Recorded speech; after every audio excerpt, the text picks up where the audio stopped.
Bonjour à tous et merci d'être fidèles à notre rendez-vous dominical. Tout de suite, notre émission Voix bouddhiste. Comment comprendre la doctrine du non-soi grâce à la pratique de Zazen? Pour répondre à cette question, Catherine Barry reçoit aujourd'hui Gérard Pilet.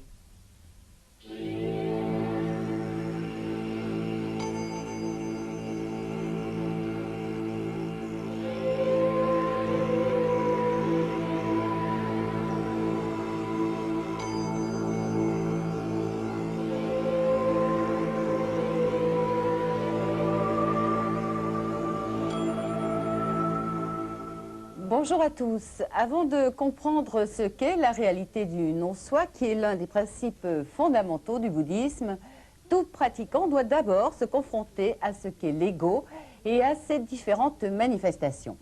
En Zazen, l'expérience spirituelle passe donc par l'union du corps et de l'esprit, union qui suppose à la fois équilibre physiologique et paix de l'esprit. Nous allons donc voir maintenant avec notre invité comment la pratique de Zazen permet d'appréhender et d'intégrer dans la vie de tous les jours cette notion qui est le non-soi. Gérard Pilet, bonjour. Alors vous représentez le zen et la tradition du Mahayana, vous êtes moine zen, vous avez été l'un des disciples de maître Deshimaru et par ailleurs vous êtes professeur de philosophie. Alors peut-être avant de parler du non-soi, est-ce que l'on peut redéfinir ce qu'est le soi, l'ego? Oui, l'ego c'est un nama, c'est un agrégat, et cet agrégat entraîne un certain nombre d'attachements, et ces attachements sont à la source d'un certain nombre de croyances, d'illusions. Et l'ego, c'est donc cela, l'illusion, que ces agrégats forment un tout bien compact, bien uni. Mais l'ego, en même temps, c'est ce qui constitue notre personnalité. On a tous l'impression que c'est quelque chose de très tangible, de permanent. Oui, l'ego, c'est en même temps les émotions, les sensations, les pensées, ce qui nous fait marcher, fonctionner dans la vie de tous les jours.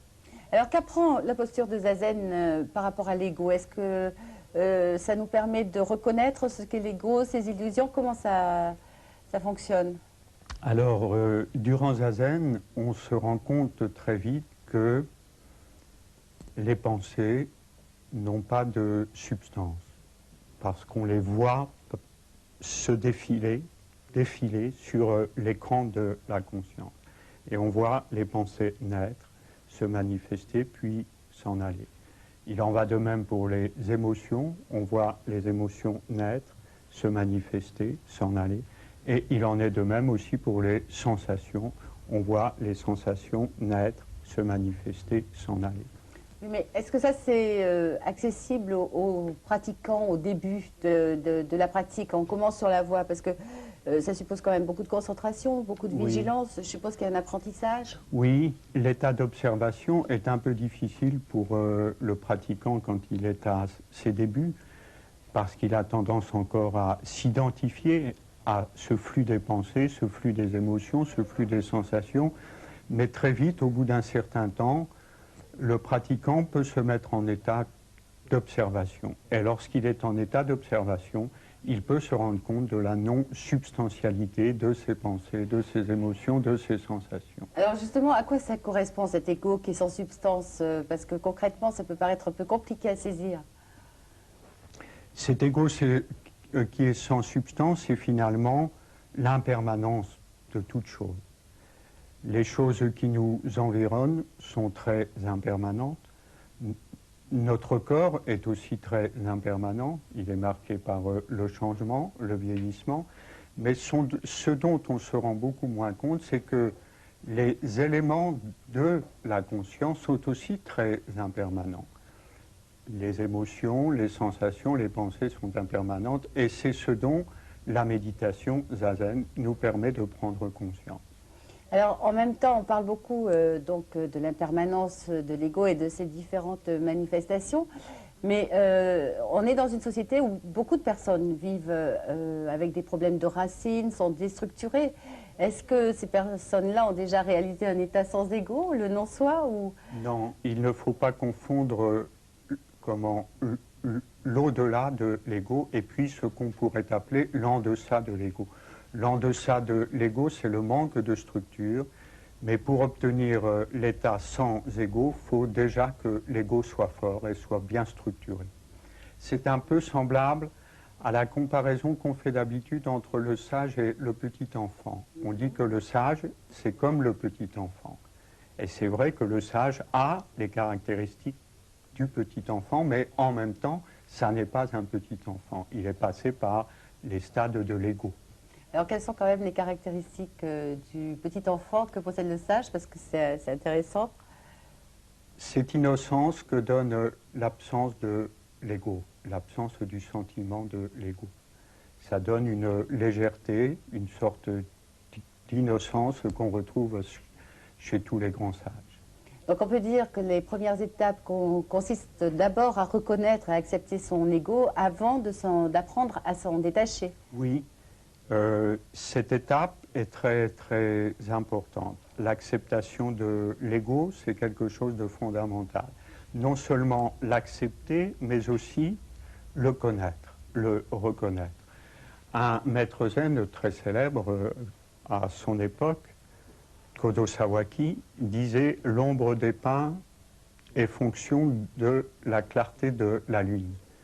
Ça veut dire que durant la méditation, zazen, la clarté de notre esprit se manifeste et cette clarté va permettre aux ombres de l'ego de mieux se manifester. Et c'est important de bien connaître les ombres de son ego et de les accepter. Alors justement, une fois qu'on a passé ce cap, qui doit être quand même assez long au niveau de l'évolution et de la progression, parce que je ne sais pas si on accepte très facilement ce que l'on est, son ego. Non, le fonctionnement classique, c'est le rejet de ce qui ne nous plaît pas beaucoup, le refoulement, ce que Freud a nommé le refoulement. C'est un des grands mécanismes de l'ego, le rejet, le refoulement. Mais lorsqu'on est en zazen, en méditation, ce n'est pas l'ego qui se regarde lui-même. C'est l'œil de Bouddha, la conscience de Bouddha qui voit l'ego. Aussi, c'est un regard sans jugement, sans culpabilité. Et ça, c'est très important. C'est le regard neutre. Alors, quels sont les grands mécanismes de l'ego auxquels nous sommes confrontés quand l'on fait les pratiques telles zazen? Le rejet, le refus, la répulsion, et puis le contraire, l'identification, l'attachement.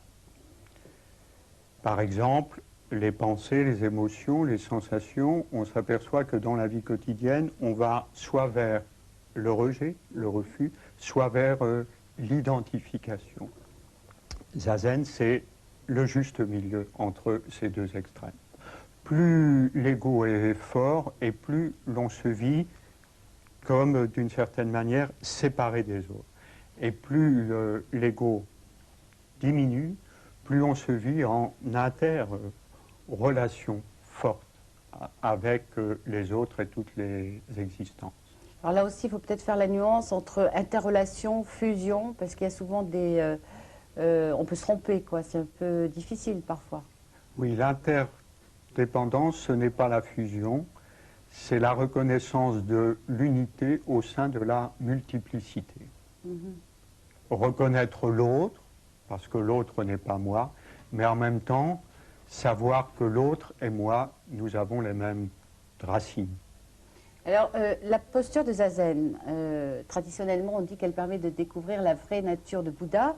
Est-ce que cette vraie nature de Bouddha est justement comparable au non-soi? Est-ce qu'on peut parler de non-soi et de vraie nature de Bouddha? Oui, en fait, la nature de Bouddha se manifeste lorsque on abandonne l'ego, l'illusion de l'ego et les fonctionnements de l'ego que nous avons décrits.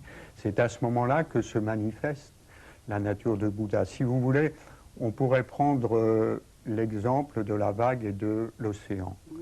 Lorsque la vague cesse de se dire « je suis la vague, seulement la vague », à partir de ce moment-là, la vague peut se rendre compte qu'elle est en unité profonde avec l'océan tout entier.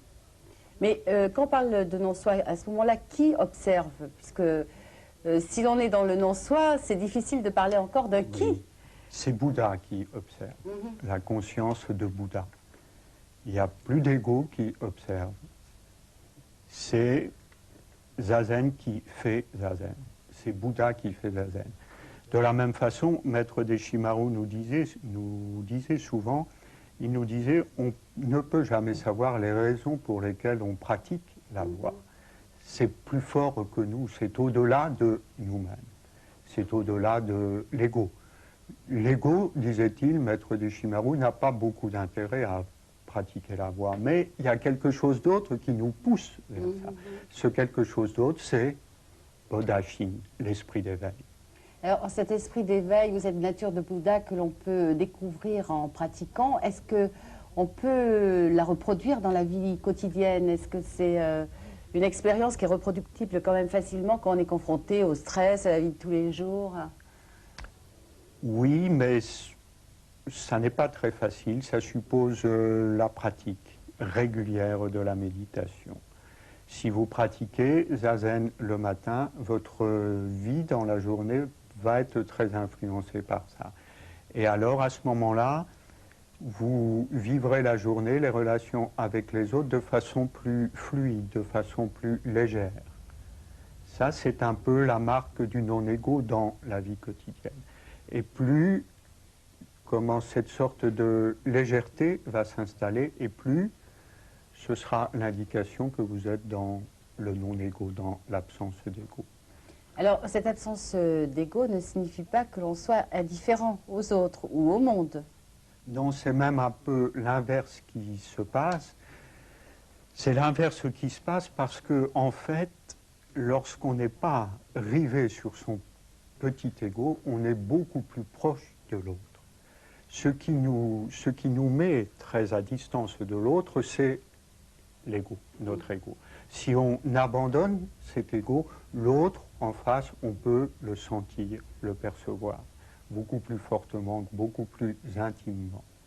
Alors, cette perception du non-soi, ce vécu du non-soi suppose certainement des conséquences, qu'elles soient morales ou spirituelles. Quelles sont-elles selon vous? Au niveau moral, la conséquence la plus importante, c'est que si je fais le bien aux autres, c'est à moi que je fais du bien aussi. Si je fais du mal aux autres, je me fais du mal à moi aussi. Ça, c'est la première conséquence. Et la seconde, qui est aussi importante que la première, c'est peut-être la fraternité universelle entre les hommes.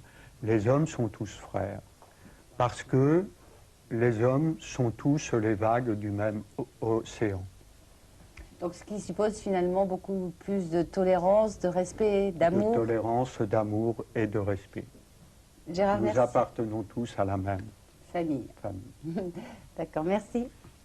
Alors, si vous souhaitez approfondir ce sujet et mieux connaître ce qu'est le zen, nous vous proposons de lire Vrai Zen de Maître Deshimaru. C'est un livre publié par l'AZI, l'Association Zen Internationale. Toujours de Maître Deshimaru et Shelva Michel, Zen et Self-Control et Zen et Vie quotidienne.